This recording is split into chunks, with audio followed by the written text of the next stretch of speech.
Welcome back, everybody, to the Birdies and Bourbon Show.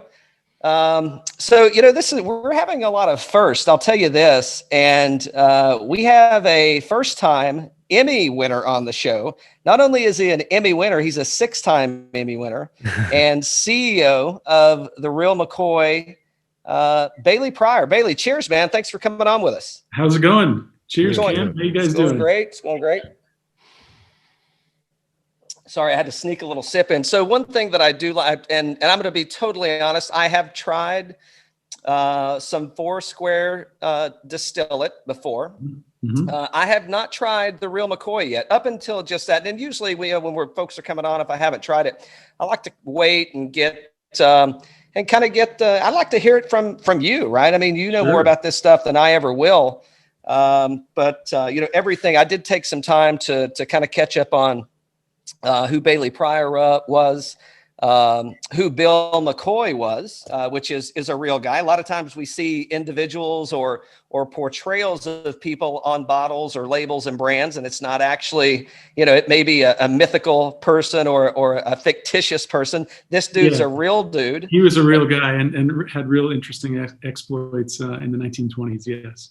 Yeah, so I hope you can share a little bit of that with us. I think we're going to go, and correct me if I'm wrong, we're going to sample the 3-year, the 5-year, and then what I'm really looking forward to, the 12-year. I think I'm going to coin this as this is going to be a bourbon drinkers rum tasting. Is that fair? Absolutely fair, yes. For sure. No colas involved in this one. No colas, no added sweeteners. This is real rum. And that's the big thing about, what we're trying to do with Real McCoy and at Foursquare Distillery in general is the concept of educating people who are not accustomed to rum, who may earlier in their lives had the only experience they have with rum are sort of these sweetened rum, these industrial rums that don't really reflect what traditional rums are all about.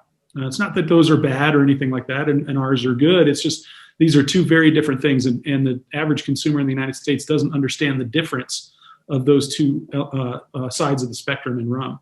And so, sort of the big industrial folks, they have to make large volumes of, massive volumes, millions of cases, and they have to do that very inexpensively. So they do certain things that are different than the people who are the traditionalists.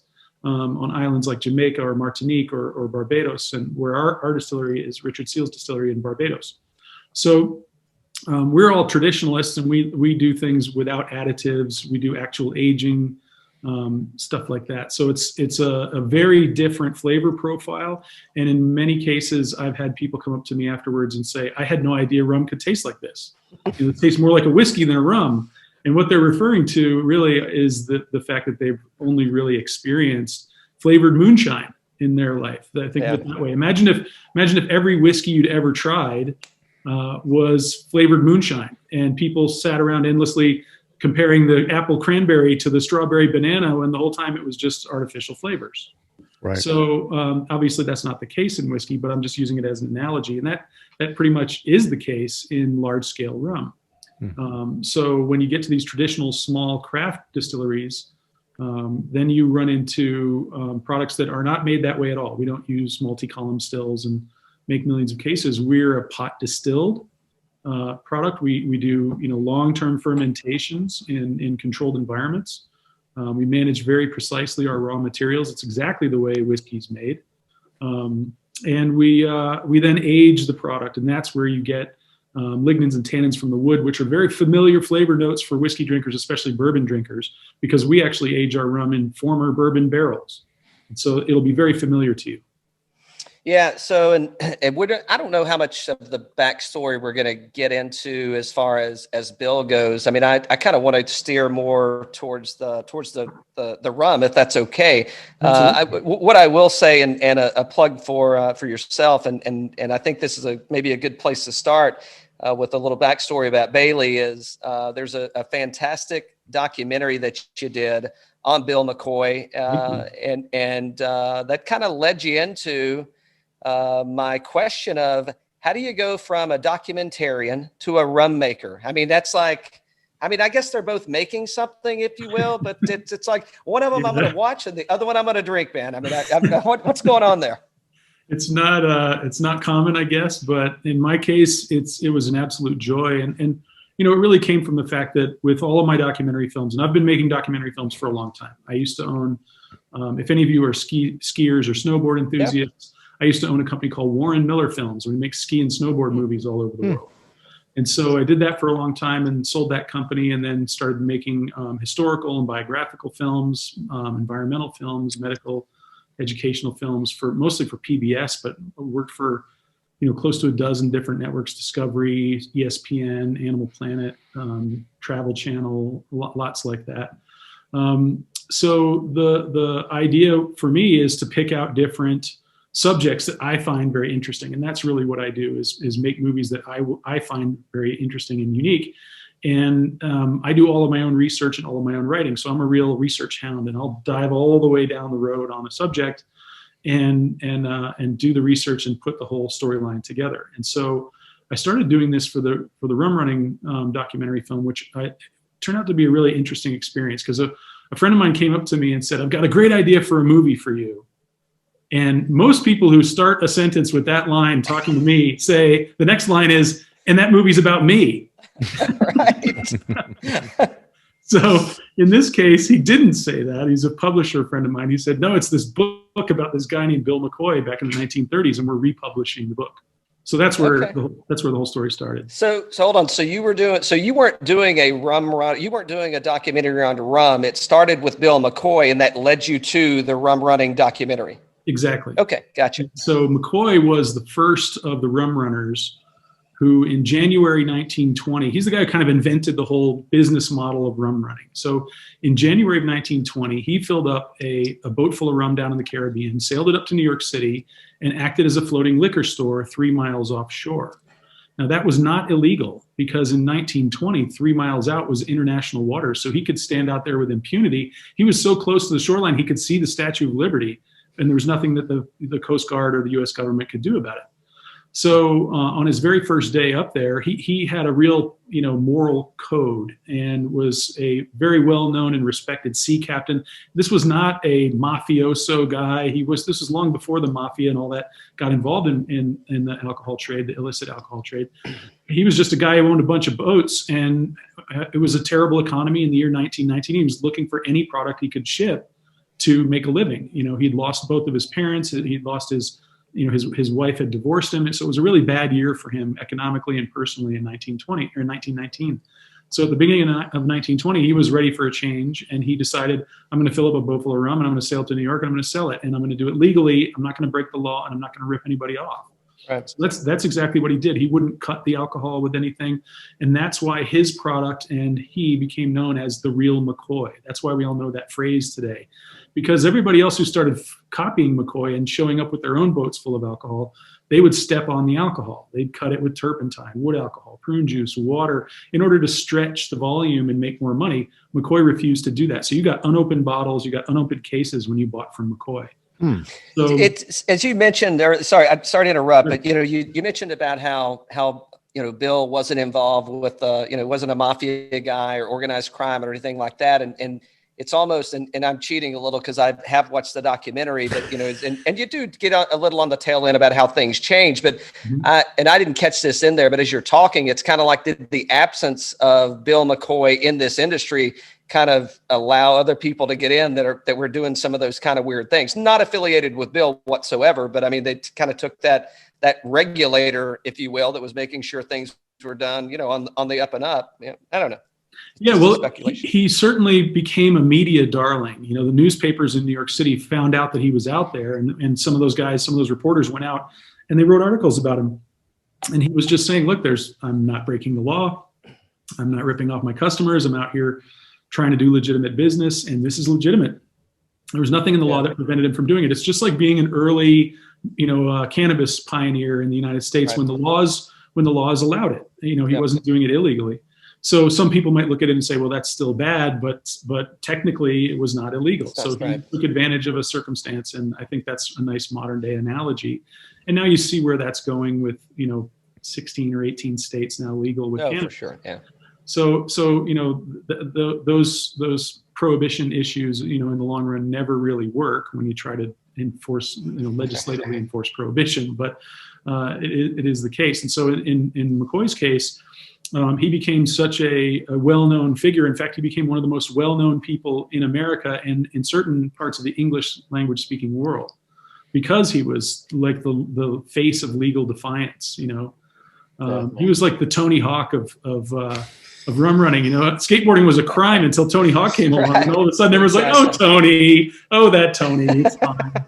You know, and the same thing with McCoy. So he was a very interesting character, and he kind of maintained that moral code throughout. And so I found this person fascinating because, you know, he's the only name you know from the Prohibition era who wasn't a psychopathic murderer. Right? Al Capone, Babyface Nelson, Machine Gun Kelly, all these guys running around with Tommy guns killing people, and then McCoy, who refused to break the law or rip off his customers. It's such a great, you know, dichotomy. So I thought it was a great story, and I went and pitched it at PBS, and the president of the network actually turned me down originally and said, "No, you know, we're PBS. We wear ties. We don't do films about alcohol." And I said, "Come on, man, this is such a great American story." And they just didn't want to do it. So I ended up making the film by myself with my own money. I was just so interested in the story. And so I had to fit it in between other movies that I was making. And it took me 5 years to complete the film, but it gave me a lot of time to do the research and to write it properly. And because I didn't have the budget, I had to direct it and edit it. And of course, you know, I was a cinematographer and all that stuff. So I had to do a lot of jobs, wear a lot of hats on that one. And then when the film was finally finished, I brought it back to the network and I showed it to the president again and said, "Just watch it and tell me what you think." And he was skeptical, but he called me the next day and said, "It's fantastic. We're going to put it on the air right away." And I was like, "Great." And then he, about 6 months later, after it was on the air, I get this letter in the mail saying, from the National Academy of Television Arts and Sciences, saying, "You've been nominated for 5 Emmy Awards for writing, directing, editing, cinematography, and Best Picture." Wow. In the documentary category. So my lovely wife Jennifer and I got to go to the Emmys, and we ended up winning all 5.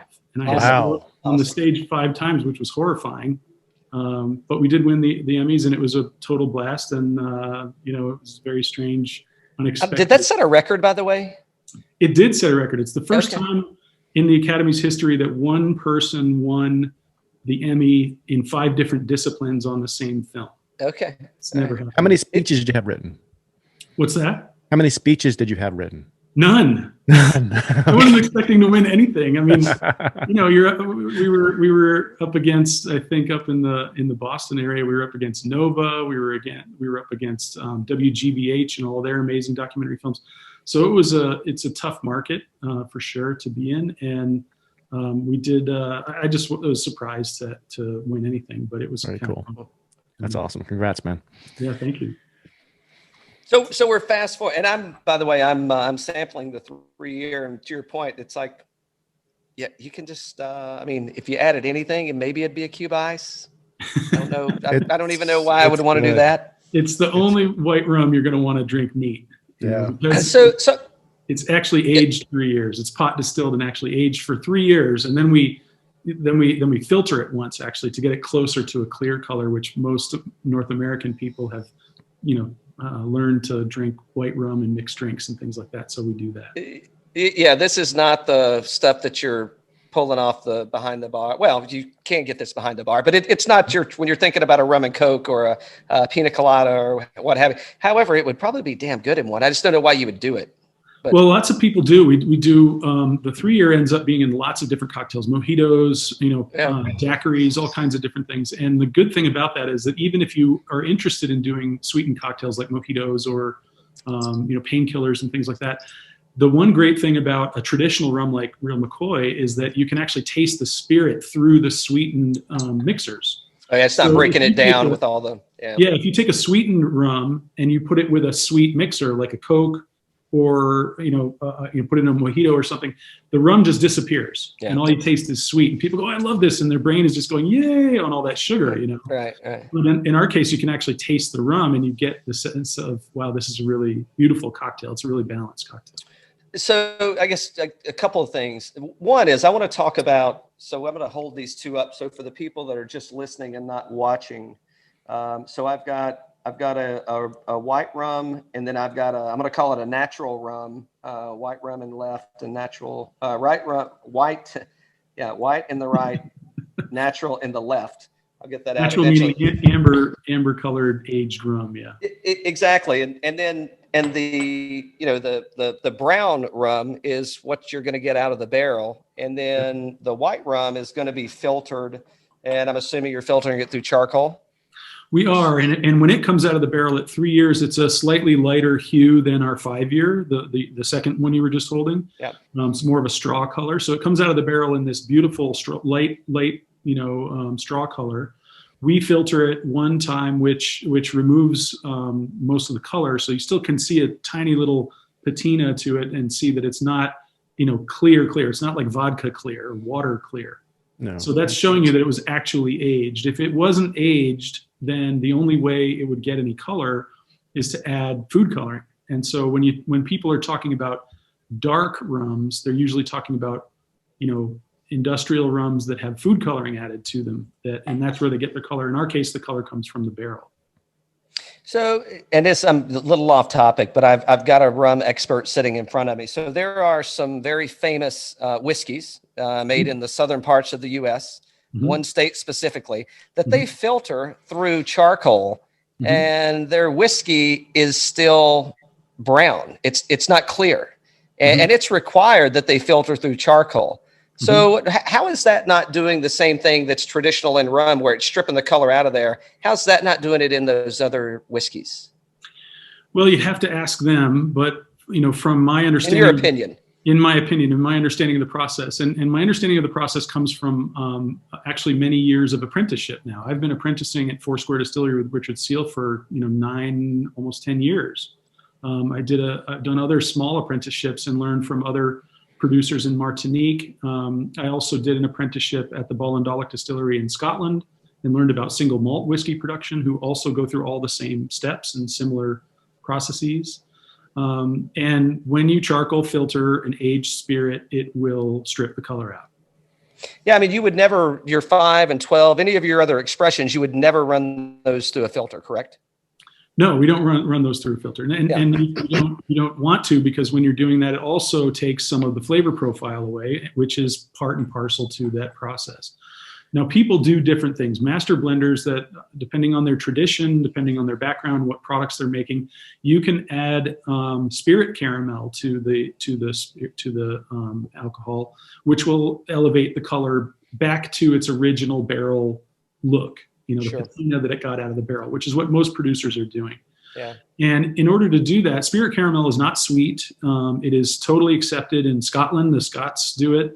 I know that some of the people down in certain states in the South in the United States, if we're not going to be naming names, will also. It doesn't matter to me. I was just more talking about. I was more kind of. I'm just reacting to you. I'm totally fine. I was really talking about how with rum, because I mean, most people don't. It wouldn't correlate to individuals if you're not drinking rum that's finished in the way or sense that you're finishing it. It would like really throw people off in how that's happening. Yeah, not finishing, aging. Like aging. Excuse me, I'm sorry. Finishing, people say, oh, it's in here for 3 months or 6 months or a year. Yeah. That won't have a significant effect in that short period of time. But if you're there for years and years and years, then you start to have that effect. So yeah, most people have to do that. They have to put spirit caramel in there, which is common and not a problem actually. Most folks, I think a lot of the tequila people do this too. When you're aging for 6 months in a reposado, but it's a nice amber color, that has to be food coloring. It has to be the E150A is what it's called. And literally you're putting 10 drops per liter to get the color. And so it's a very small color ratio, and it's not considered offensive in any sector of the spirits industry that I know of. The other interesting technique is something that the French developed, decades ago, which is the concept of aging water. You're blending water. So think of it this way: if you have a something that's been in the barrel for just a few years and it's a light amber color, sure, and you blend it from 65% barrel strength down to 40% bottling strength, you're going to lose a lot of the color when that water is titrated into the blend.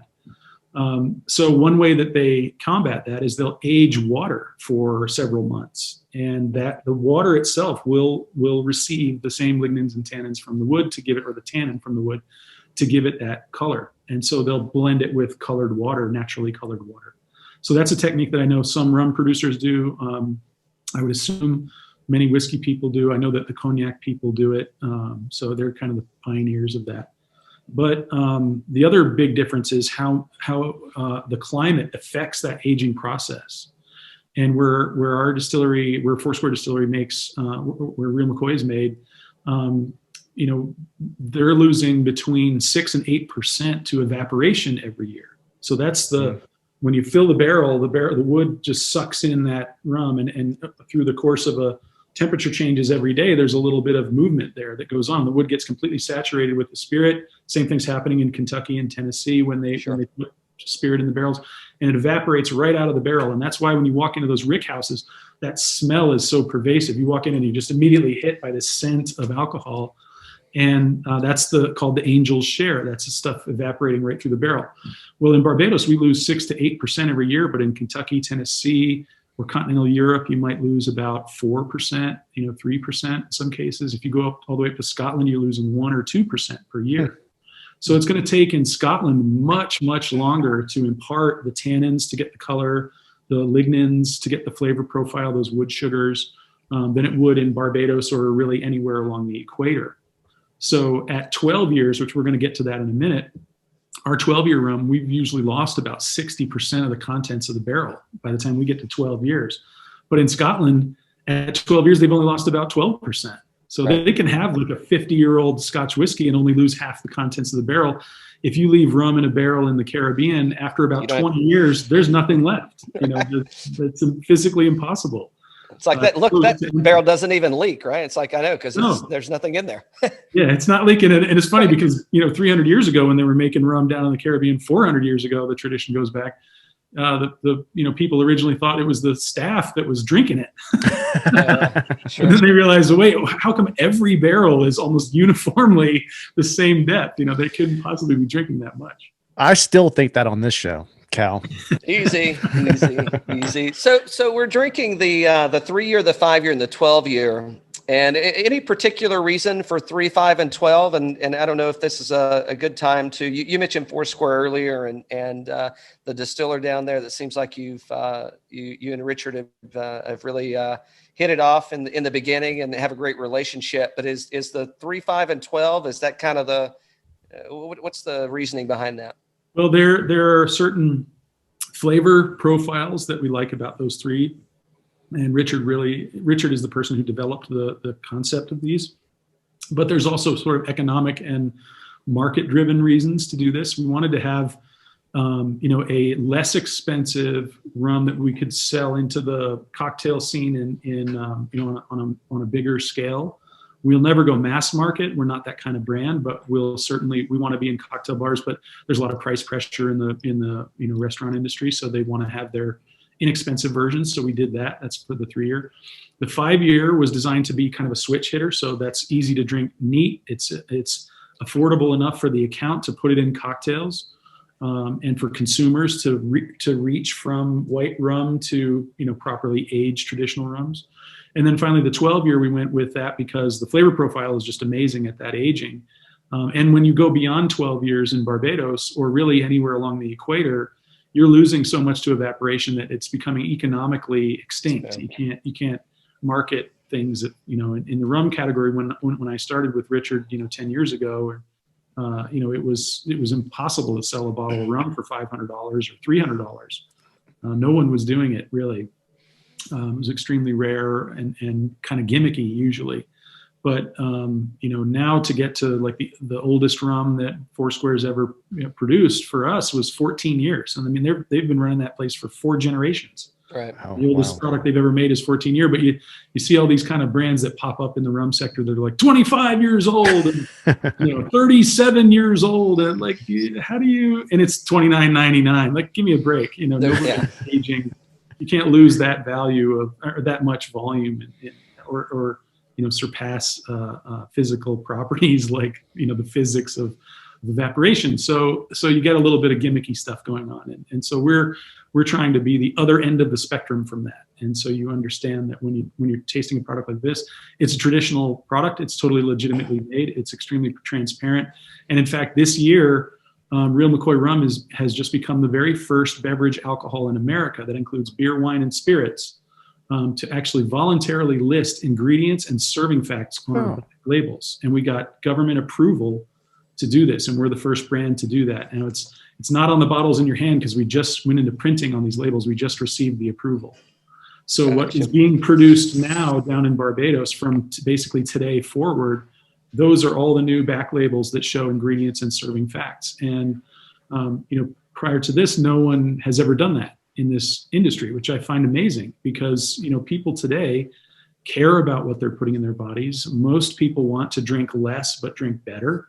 Yep. And this gives you the opportunity to be an informed consumer and take pride in knowing what's in the glass, because we have to demonstrate to the U.S. government that what we say, the fact that we have 65 calories an ounce, 0 carbs, 0 fat, no added sugar, that we're gluten-free, that we're vegan, all of that has to be proven to them.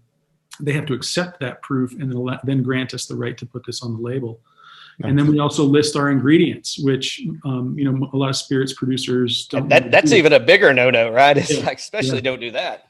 Yeah, because, stuff is put in spirits to make it, to stretch it. It's essentially the exact same argument that was going on during Prohibition when Bill McCoy was refusing to put stuff in his alcohol and everybody else was doing that. So I'm not saying that everybody else in the beverage alcohol space is doing that at all. That's not what I'm saying. But I'm saying that I know there are lots of producers out there that wanted to put ingredients and serving facts in, and the TTB did not have the language in the law that allowed them to grant that access. And over time, it took us about 3 years, but over time they finally did grant us that access. So it set a precedent, and now other brands can follow. And we have a whole bunch of friends out there who are other spirit producers, including in the rum sector, who want to now do this and can, because we were able to break that sort of glass. So nobody's pointing the finger at you going like, why'd you bring this up? They're pointing the finger at you saying, we're glad you brought it up. Well, many people are coming to me and saying, we're really glad. And how did you do this? And can you help us figure out how to do this? And I don't think anybody's really upset that we brought this up, because we didn't bring this up in a way that makes it like mandatory for all brands to do this. Right. This is a voluntary thing. I'm not a fan of overt government regulation. I don't want more government regulation in my life.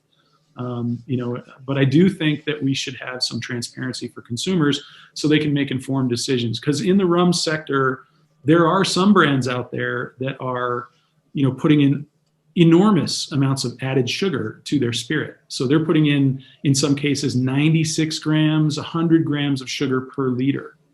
Now, when you measure that out, that's 23, 25 teaspoons of sugar in a single bottle.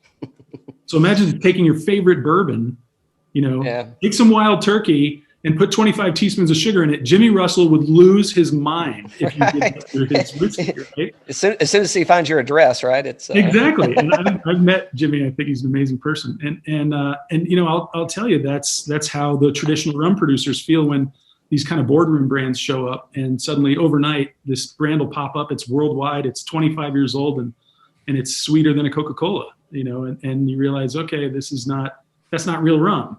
So we want people to understand what real rum is. And so if they can look on their label and see ingredients and serving facts in the USDA format, that exact format that you find on every other food product in the country, you can't sell a bottle of water in the United States without listing ingredients and serving facts. So guess how many calories are in every single bottle? Exactly. So when you see, this is 320 calories, per serving versus 65 or 90 or something, you'll really know. And I think that's fair. I also think it's fair to add allergens. We don't have any information on allergens in spirits. We do in wine on some level, but in spirits, propylene glycol is a very commonly used, glycerin is very commonly used product to create a mouthfeel like the product was aged, like it creates legs on the glass. And so, and it also has a sweetness to it, but it's the stuff you spray on the wings of airplanes to prevent them from icing over. It's antifreeze. Wow. And they put it in pervasively in soft drinks in America. It's illegal to use in the European Union, but we do it in the States.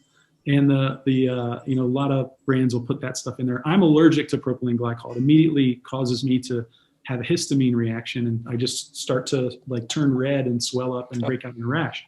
So I can't drink a lot of wines. I have to be very careful with which spirits I drink because I have this allergic reaction. But there's no one out there that discloses this. Sure. So I think it's important to, just like gluten, is a real problem for many people. I think we should be reporting what's being added to things.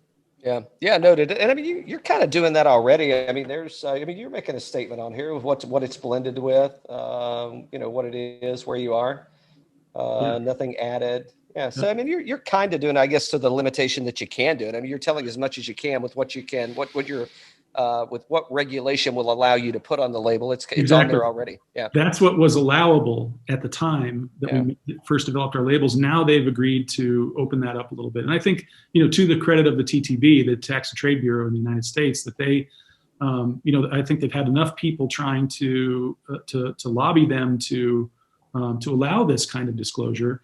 What they were primarily trying to prevent were false health claims that go back, hundreds of years in the United States. There were, back in the 1800s, horse and wagon buggy guys coming around with this cure-all.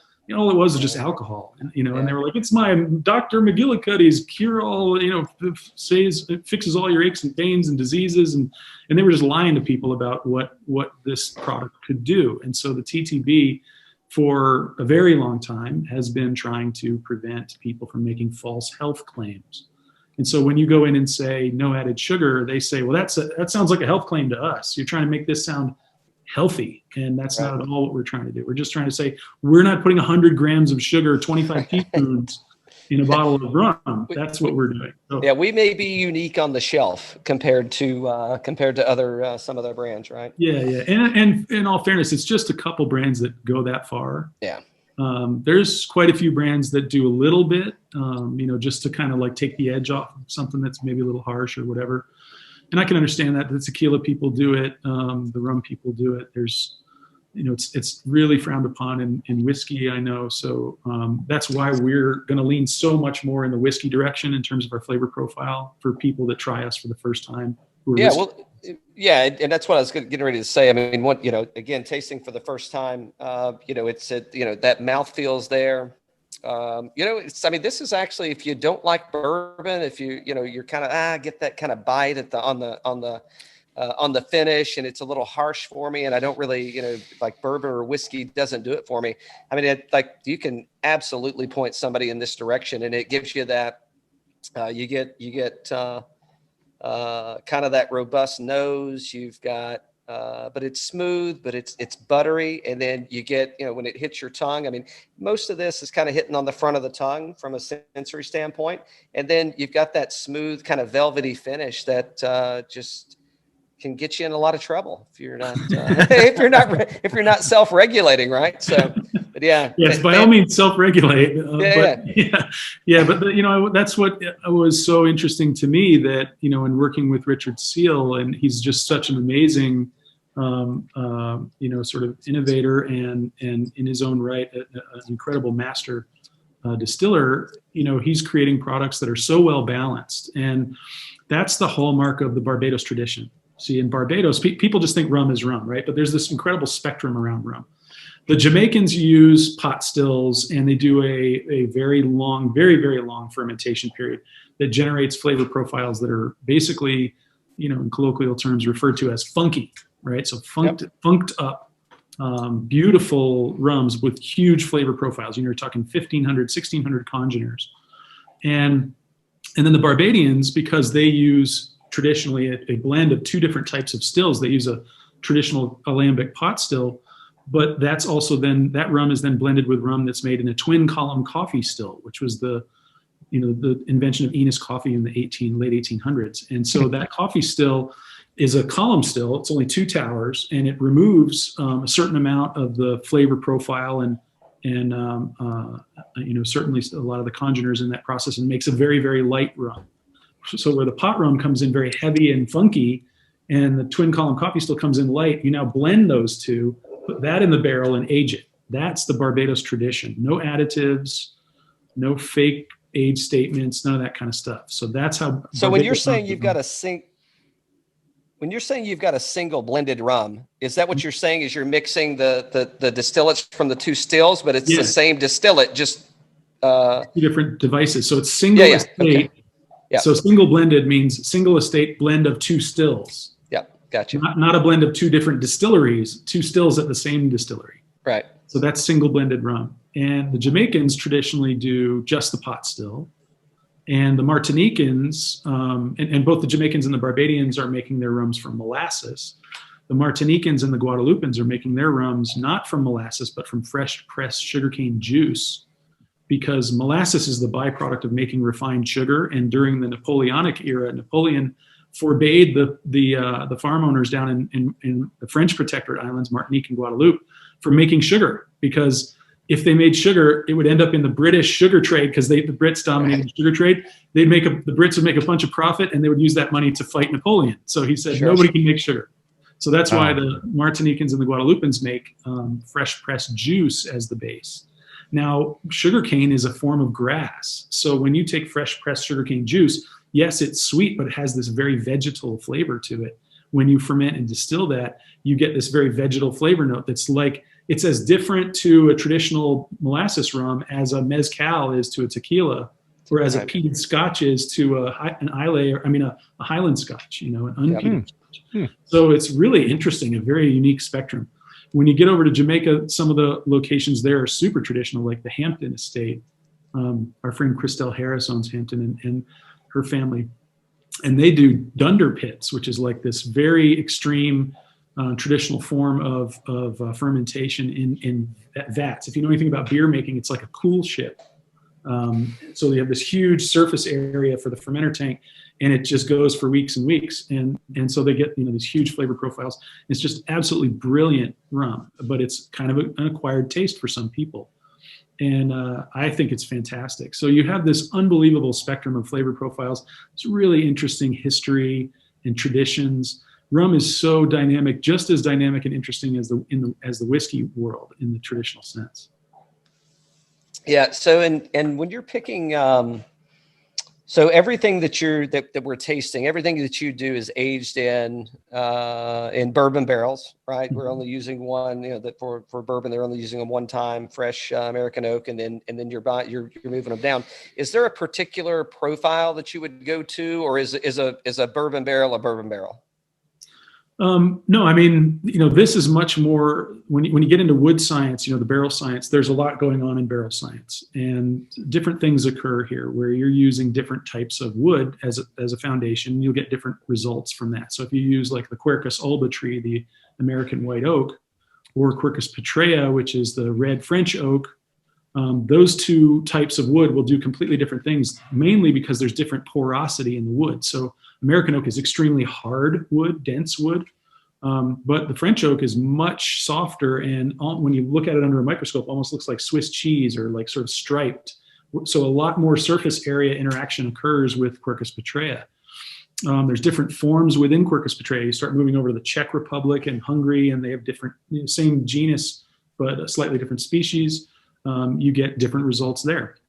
Now people use, products that were, so it's not only the type of wood, the type of original tree, but it's then the level of char that occurred before you got it. And so, some places are aging their wines, these beautiful brandies and things like that, cognac or Calvados, things along those lines. Those will be Madeira. Depending on the producer, they might do very heavy char and do a very small aging, just a few years. Or they'll do a very light char and go for extremely long aging, because you can over oak your wine in that process if you over char that barrel, if you're going to go for a long aging. So that's kind of the methodology, as I understand it. I'm not an expert in wine aging, but that's how I've learned it. And so when you're buying barrels, you're looking for these characteristics. So you have to make the decision: do I want, a different kind of flavor profile based on the tree? So I'm going to pick red French oak versus American white oak. Or do I want it because of the char level? Or do I want it based on how long or how many times the barrel has been previously used? Every single time you use a barrel, it's a lot like a battery. It's like every time you use it, it gets weaker and weaker in terms of its effect. So until the point where it kind of reaches neutrality and doesn't really impart anything into your spirit. So you have to be careful not to buy spent barrels if you want to get an effect. And you really want to measure out all these factors. So that was a very simplistic way of thinking about blending as I've learned it. And so that's what everybody's going after in the secondary market for barrels. Obviously bourbon folks, you got to use a brand new barrel every single time. That's the regulation. And so the bourbon industry is this wonderful conduit for used barrels. So we might go to any number of bourbon producers who have to get rid of their barrels and use new barrels for the next batch.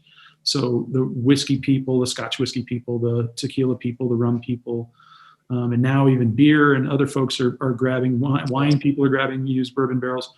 And so they're aging. So you're getting even more complexity now with, an ex-bourbon barrel that went to this, vineyard and aged this wine, and then now it's going down to Barbados and being used in rum, or to Jamaica and being used in rum. So you got a lot of variability there. And then you have to decide also how long you want to age and at what ABV you want your spirit to be at. Those will all have, every single one of those things I just described has a radical effect on the outcome of the product. And so if you go in at a very high ABV, over 65%, let's say, ABV meaning alcohol by volume. Right. So that would be going in at 130 proof. And then you age there, you'll get a slightly different effect than if you went in at 63.5%, or some people go lower, but I think most people don't go below 63. And a lot of people are going in at, 68 and things like that. So, your spirit, the raw material that you're working with and the environment that you're in has a major effect. So again, the location of that barrel, like I said earlier, has a massive effect on whether you're in Scotland or Barbados or Kentucky. All of these things are what they are. And essentially you have to make, as a producer, you have to make literally hundreds of decisions to get to your individual flavor profile on your product. And that's what Richard has done so brilliantly with really all of his rums, because he's figured out a raw material process of his fermentations, taking molasses and going into fermentations, sending it to the two stills, and then making these blends and aging. Every single product he makes is all done exactly that same way. Yeah. It's only after it's been through the aging process that then he blends different barrels that have different amounts of pot still in them. So some barrels will be heavy pot still, some barrels will be less amounts of pot still. And so some will have a heavier flavor profile and some will be lighter. So finding that balance is really important. And that's what creates all these different products from Foursquare, yet they're all in certain ways very similar. First off, we haven't talked enough about how amazing these are all. They are great. But let me ask you this, Cal, you talk about this a lot on the show, and we're seeing a lot more, especially in the States here, like the finishes on these bourbons and whiskeys. Have you guys partnered with anybody with your old barrels coming back to the States to be finished with bourbon or whiskeys? We do not, because the economics of getting the barrels down to Barbados is prohibitively expensive. And the operation at Foursquare is has so much demand on it now that Richard doesn't want to release barrels. Okay. It's also because in general, a blended rum, traditional blended rum, doesn't exist in a single barrel. So you can't go down to Foursquare and say, I want to taste that barrel and I want to buy that barrel, because in the barrel is only a component of the blend. And so that kind of blows a lot of whiskey people's minds, because they're so used to saying, oh, I get to go taste this barrel and then I'm going to buy that whole barrel and that's the finished product. But I'm talking about the actual barrel itself, though. Yeah, the physical barrel we don't release because we need them to do, to keep aging. And there's no oak trees down in Barbados, Got so it. Once you import them, you hold on to them. And when they get spent, when they basically move to neutral, Richard can chop them up and burn them to char the next round of barrels coming out. Nice. So you burn it with itself, and then it gives you a better flavor profile. Circle of life. Yeah, I like that. Yeah. Circle of life. Environmentally friendly. How about that? Recycling. So, I mean, these are, you're definitely changing my, I've definitely had plenty of aged rums. I wouldn't say I've gone down this road before from a rum standpoint, but yeah, I mean, everything is just absolutely beautiful. Interesting enough, I don't. There's nothing that I'm smelling here that's off-putting. That's like, ooh, you wouldn't want to drink that. And they just, with age, right? I mean, you're kind of intensifying those, the profile, be it on the nose or the palate. But you're just, I'm getting more butter. I'm getting more honey. I'm getting more. More molasses into that. And then, again, as it progresses, I do get a little more kind of cinnamon. I wouldn't say that I start to get heat through these. No.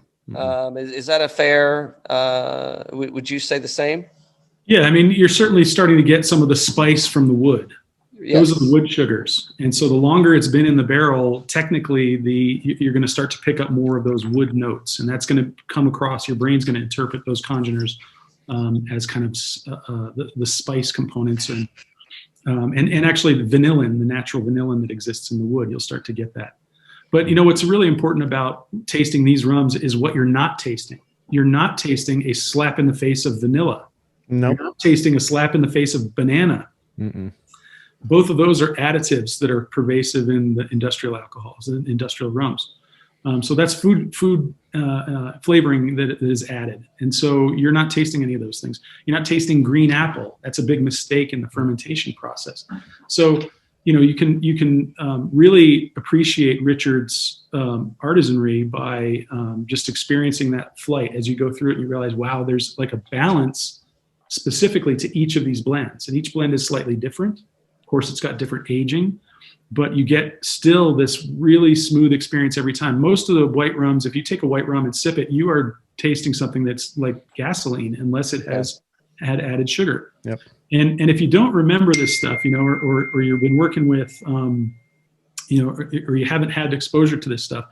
I remember when I was in college, tequila across the board was so bad that my friends and I, and all due respect and love to my friends in tequila, but it was so harsh that we would dare each other to do shots. It was like something you would challenge your friends at the bar in college, and you had to have salt and you had to have a lime. And it was this ritual of trying to mask this gasoline that we were drinking, this, crazy stuff. That was tequila. And now today, magically, every tequila on the market is smooth. Mm-hmm. Where's the last time you saw people pounding salt and lemons, Mm-hmm. Oh no, they're like, stick it in the freezer, let it get a little viscous, and we're just throwing that stuff straight. It's not going to back now, right? So how does that happen? How does that magically occur? That occurs, through a process of changing regulations to allow people to do different things to their spirits. Yeah. And so that kind of thing happens in many spirit categories. And again, I'm just circling back to why I think it's important that we have information about what are the ingredients in here, because then that'll tell you what's really going on. It's amazing. Yeah. And when you're not doing that stuff, people don't even know how special the product is. Yeah. That's the big thing. Well, I'm not going to do it. I mean, I don't have anything I've got a few rums. I don't have anything that I would consider the tainted rums, or the additive. We shouldn't go there anyway, because I don't want to talk negatively about any brand or anybody individually. Absolutely, but I don't have any great rums out there. There's a lot of great rums out there. Yeah, and I don't have any. What I have on the shelf. I mean, it's again, I'm a bourbon drinker and a whiskey drinker, so I'm going to tend to gravitate towards something like this. But I do think in your statements and kind of where you're going and changing the. I don't want to say the regulation, but I guess it is in a sense, right? I mean, it's kind of adapting to, hey, opening the regulation, yeah. Yeah, I mean, in what you can, because I mean, that's a big thing in alcohol is what you can put on the label and what you have to put on the label. Yeah. Right. And I mean, even with your age statement, I mean, you mentioned earlier, you see some double-digit years out there that are, it's like, I don't know how that can be real. And, I mean, with yours, age and then the number and then the years. I mean, I think that with rum, isn't that the way it has to be stated? That is the only legal age statement for all beverage alcohol in America. So you can only do two things. You can say aged 5 years or 5 years old, right? And just interchange the number for whatever your actual aging is. So aged 5 years or 5 years old. And honestly, if you look at any whiskey, that's all you'll see. Right. You don't see like Solera whiskey, right? You don't see whiskey that's 130 years old from Kentucky. You just don't see it. But in rum, you do. You see Solera all over the place, which is just a fancy word for not. Solera 29, it's not 29 years old. That is not 29 years old. Right. Well, so you did mention, and I do see on your webpage, so the Real McCoy, you mentioned some cocktails earlier. So if we were going to mix these with something, what direction would you send us, and what are we making? Well, I would say with the 3-year, I'd go for more of those traditional rummy cocktails that you're used to, but now you'll actually taste the spirit instead of just sugar. So your mojitos, your interesting daiquiris, in fact, with the 3-year, since we have no added sugar, we have less added sugar than most vodka these days. So it's fantastic in a Bloody Mary. Wow. And it's really, people don't even think of rum with a Bloody Mary, but I think it's fantastic with a Bloody Mary. And if you want to get really interesting with your rums and Bloody Mary, go to Martinique, buy some of the Martinican rums. And you know that the French protectorate rums are spelled R-H-U-M. Yeah, sure. And so if you see a product named R-H-U-M, it's going to have that vegetal flavor profile, and it's really fun. And you get that, and you put that in a Bloody Mary with the tomatoes and the celery and the other vegetal things, and it's fantastic. So I highly recommend those. When you move to our 5-year, that we're using for like really high-end cocktail bar experiences.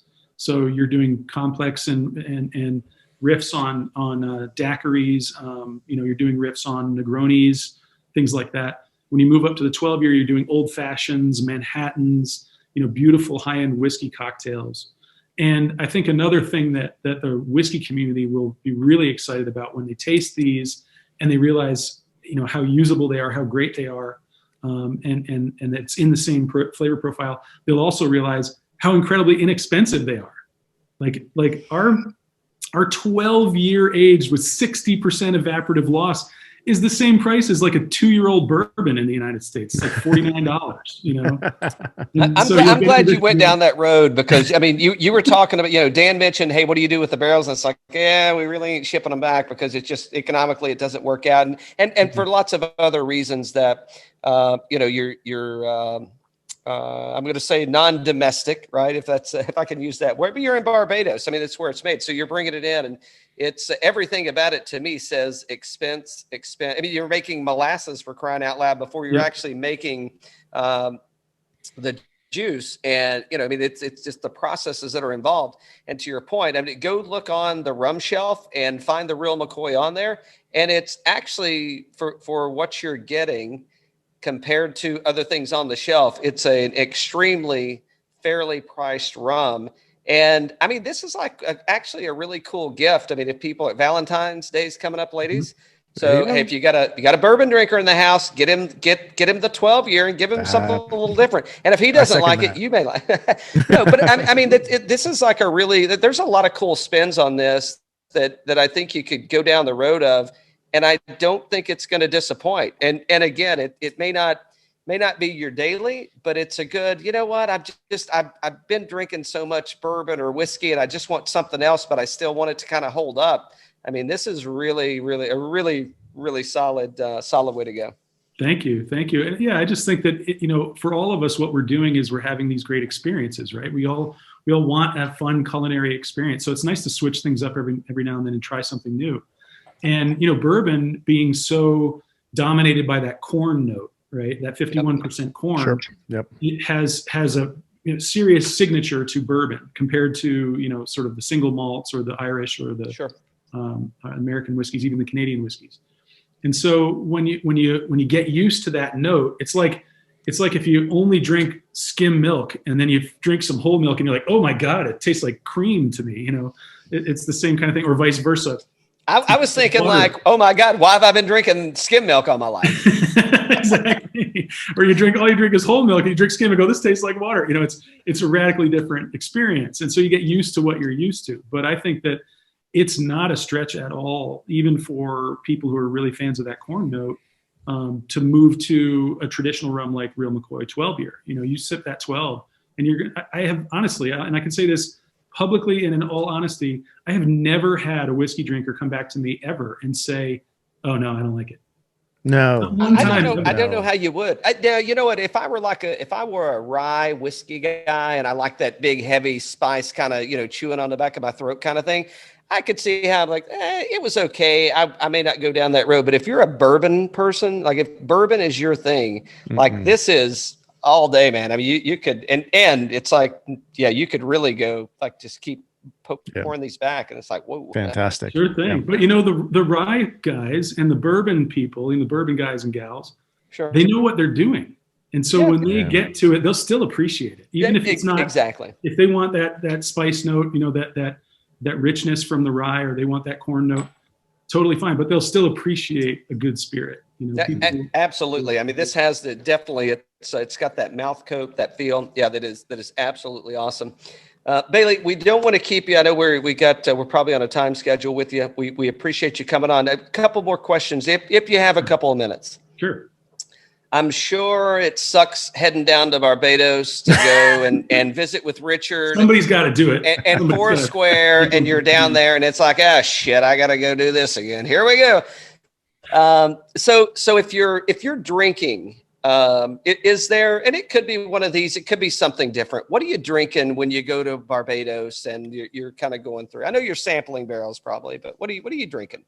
Yeah, I mean, we're honestly, I've really become such a fan of our spirit. It's hard to go outside that realm. Honestly, I'm a longtime tequila fan, so I've been interested in tequila. But over the years, in the recent years, I've had to stop drinking most tequilas because of the added propylene glycol, because it makes me break out. And in fact, I've had it in times when it was such a bad histamine reaction. I started limiting my ability to breathe.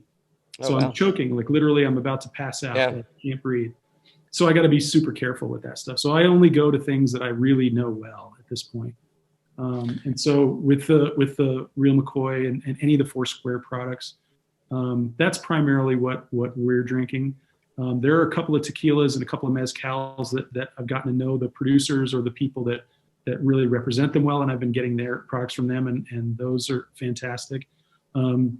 What else? I really love single malt whiskey, and had a wonderful time learning from Colin Poppy up in Scotland. And so, that's been a real interest of mine. Bourbon, of course, is a fantastic spirit, but I've got, sort of a limited amount of alcohol that I like to have in my life. As you can tell, one thing when you start a brand, never get high on your own supply. Number two, don't get carried away, because you can have it in your life all day, every day if you want to. So you got to be careful. You got to build your own boundaries. Yeah, sure. So we try to keep it a little tight. So we're mostly drinking our rums. Okay. All right. So Bailey, off of that, we do Diamond in the Rough. So you're going down there. So yeah, I know I'm gonna give you evergreen. So like, what are you doing, or where are you going? That's like, oh my, you've got to do this, because I'm gonna leave it evergreen, because I don't know if it's a restaurant or if it's a beach, or what is it you have to do every time you go down there?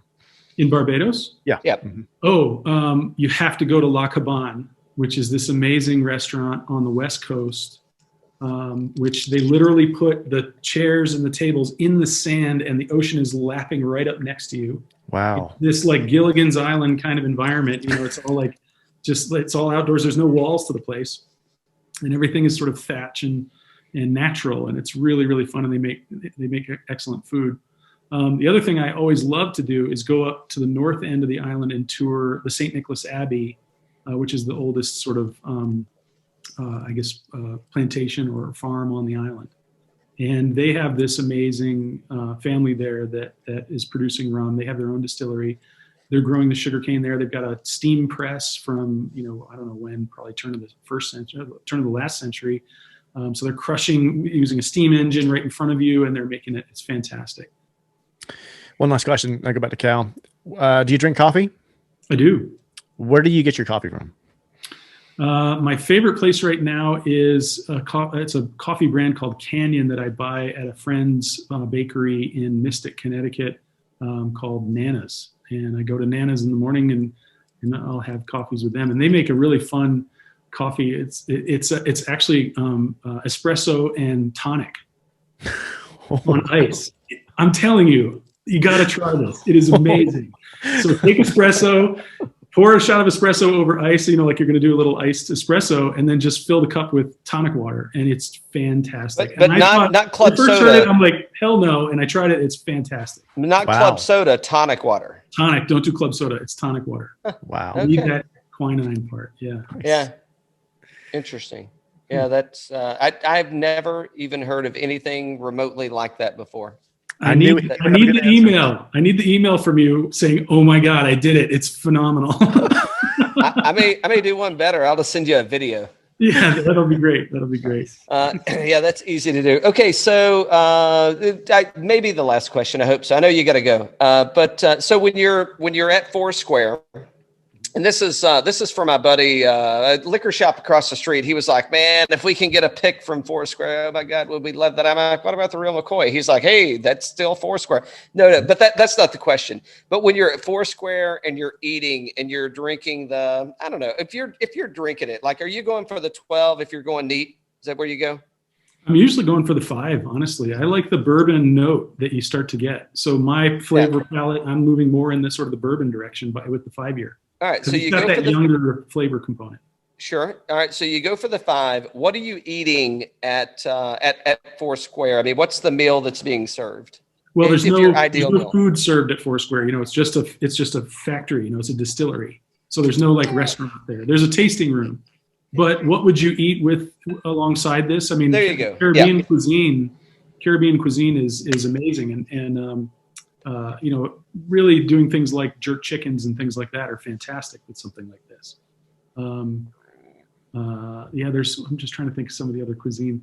There's quite a bit of curries and things that they do down there. All of that stuff goes really well, I think. But you're kind of running traditional plantains, beans and rice, and jerk chicken, and fish is massive, obviously, down there. Yeah.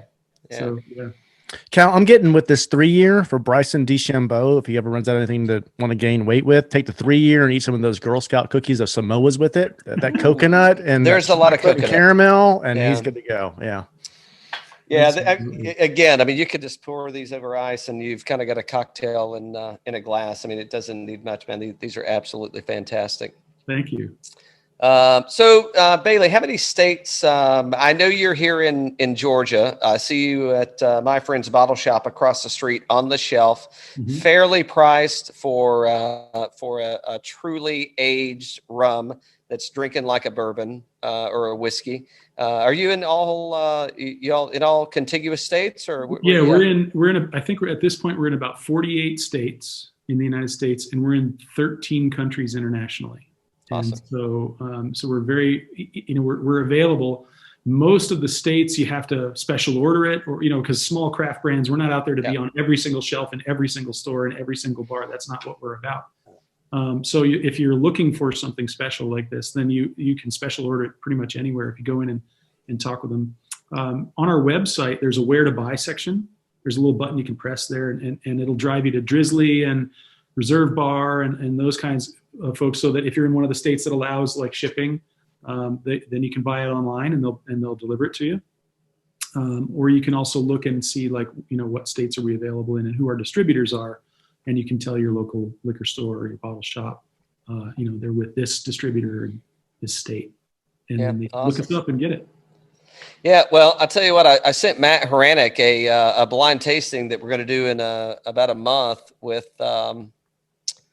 I don't know what I sent him, but I sent him something, and I'm definitely going to reload. And we're having rum gronies during our recording with him. So that's or we may try some kind of we may do kind of a rum martini. Maybe we can get some more like Costner stories out of them, you know. I don't know.